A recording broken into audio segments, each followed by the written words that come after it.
What's up, ladies and gentlemen, boys and girls, guys and gals, CharismaticRage here, and welcome to the top 10 base game operators in Rainbow Six Siege in no particular order. Now, what do I mean by base game? I'm talking, of course, of the original 20 operators that came with the game on launch with the first 5 CTUs, those, of course, being SAS, FBI SWAT, GSG-9, GIGN, and Spetsnaz. I would like to make a separate list in the future dedicated to DLC operators. In the time of recording, it is currently roughly mid Operation Health. So either at the end of year 2 or year 3, I would like to get around to making a top 10 DLC operators. But for now, we're going to stick with the original 20 because it's interesting just to look at how much these operators have changed over the years and just how useful they still are today. And with that, I have to leave a disclaimer stating that this list is subject to change simply due to the fact that these operators could be nerfed or buffed anytime soon in the future, and I'm betting, that very soon any of these could change. So it is subject to change. And then the last thing I want to state is that I tried to make this list as unbiased as possible. I tried to take various Reddit threads, YouTube comments, opinions from my peers and friends, as well as my own opinions, and combine those all together, as well as examining the situational usefulness, the abilities of the operators, their weapons, their speeds and armors and whatnot. So I tried to make this as definitive as possible.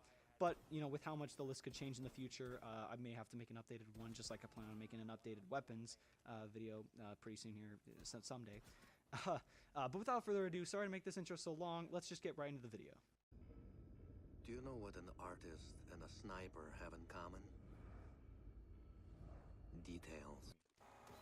Had I made this list before his buff, Glaz would not be on here, but with the inclusion of the thermal imaging scope, Glaz is a monster at long range and even close range if used correctly. The thermal imaging scope allows for intense visible feedback that can show the presence of enemies unseen by the naked eye. In other words, instead of looking for signs of the enemy such as a moving hand or a foot protruding around the corner, just look for the bright yellow markers that allude to their position. It's this ability to easily spot targets and eliminate them quickly that puts the Russian sniper on this list, even after a slight recent nerf to his primary, which doesn't do much besides decrease the rifle's damage and lower the rate of fire. Throw some C4 into the mix. Before Red Crow, the only way to get through a reinforced wall was by means of an exothermic charge, which was in the hands of FBI operator Thermite. This is what gave him such a high number of appearances, especially in ranked. Although we now have Habana, who can also burn through reinforcements, there's no denying that still having a Thermite on the team can significantly improve your chances and team morale. With a good selection of weaponry and a useful ability, Thermite easily deserves top 10 status. However, sometimes you need more than just Thermite. GPS satellites, unmanned drones, fucking laser sights. Thatcher is the perfect wingman for Thermite. If the enemy team has a mute or a bandit that's preventing you from getting through, simply throw an EMP grenade and you're golden. That's not all Thatcher does though. He can also destroy cameras, deactivate Pulse's heart scanner, shut down Echo's drone, and eliminate Kapkan traps, as well as other things. Hell, you don't even have to be near those gadgets to get rid of them. Simply tossing an EMP onto a roof, wall, or even below will do the trick. A combination of a helpful device with decent range and reliable weapons cements Thatcher's status as a badass with age, as well as a necessity for any attacking team. What the hell are they doing out of position? I don't think anyone deserves to go out there. Crap, that's gotta... Breaching charges, drones, exothermic charges, cluster charges, Blitz's flash shield, and much, much more can ruin any defender's day. With Mute though, those issues can disappear. By rendering these attackers' devices useless, you're substantially increasing your odds of survival. If the enemy team is missing a Thatcher or a Twitch, or the Twitch is inexperienced and ends up getting her drone destroyed, then it's going to be far less electronics and a lot more gunfire. If that's your kind of thing, then always make sure you have the Master of Jamming on your crew. The less intel the enemy has on you, the better. Oh, and did I mention the Mute Castle combo that makes breaching almost impossible? Yeah, that too. But by the time I'm done, that number goes down to 0. Knowing where your enemy is extremely important. When the cameras you rely on so much have been taken out and the area is a bit too quiet for comfort, it's always good to have someone who knows what part of the wall to shoot. The more communicative Pulse is, the better, and sometimes it can mean life or death to know where the attackers are coming from. Although some players prefer to roam with this operator, it's just as effective to hold down the fort, all the while scanning for signs of life that need to be snuffed out.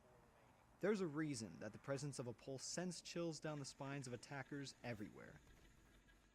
Does it do the job, or doesn't it? And let me tell you right now, it does the job.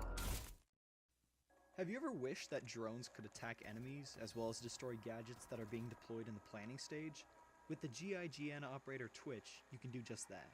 With her, you can get rid of gadgets that might cause some problems down the line before it's too late, such as mute jammers, shock wires, and cameras. Not only that, but you can also whittle down your opponent's health little by little so that when you take out your trusty F2 or DMR, you'll have some bullets to spare when they're dead. With a fantastic set of weapons, especially the F2, and gadgets that will frustrate defenders to no end, Twitch is practically a necessity no matter what the situation. Amateurs. I know what some of you are thinking. Wait, really? He's putting the most exploitable character on this list? His barricades are so bad. Well, I thought this too until I further considered his usefulness.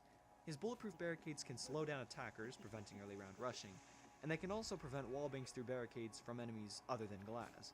If he leaves one entrance to objective open to normal barricades, then roamers will have an easier time getting back, and he can focus on putting his barricades elsewhere. You can even hit one enough times so that when the attacker hits it once, it'll break apart to their surprise, and you can give them a hearty dose of lead.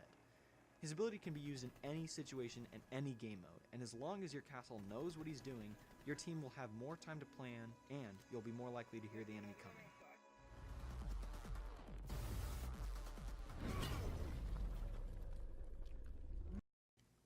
If the area surrounding the objective is light on reinforcements, then you'll have no problem tunneling through walls and floors with a big ol' sledgehammer.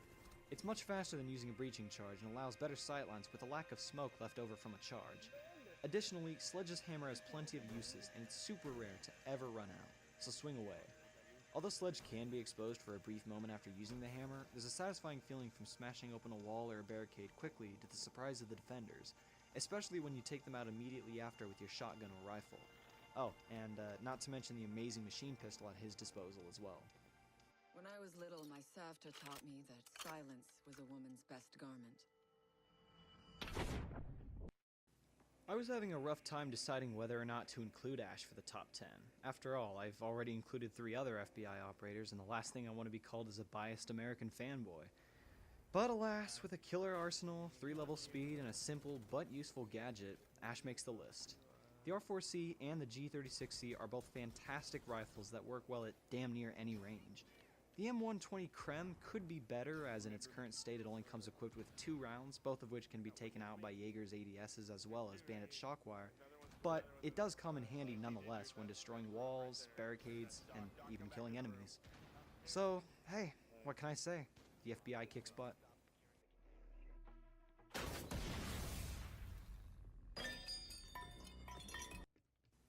You can't make a top 10 list without including Marius Stryker and his Magpies. Love him or hate him, he's practically a necessity on defending. Grenades, EMPs, breaching rounds, flashbangs, you name it.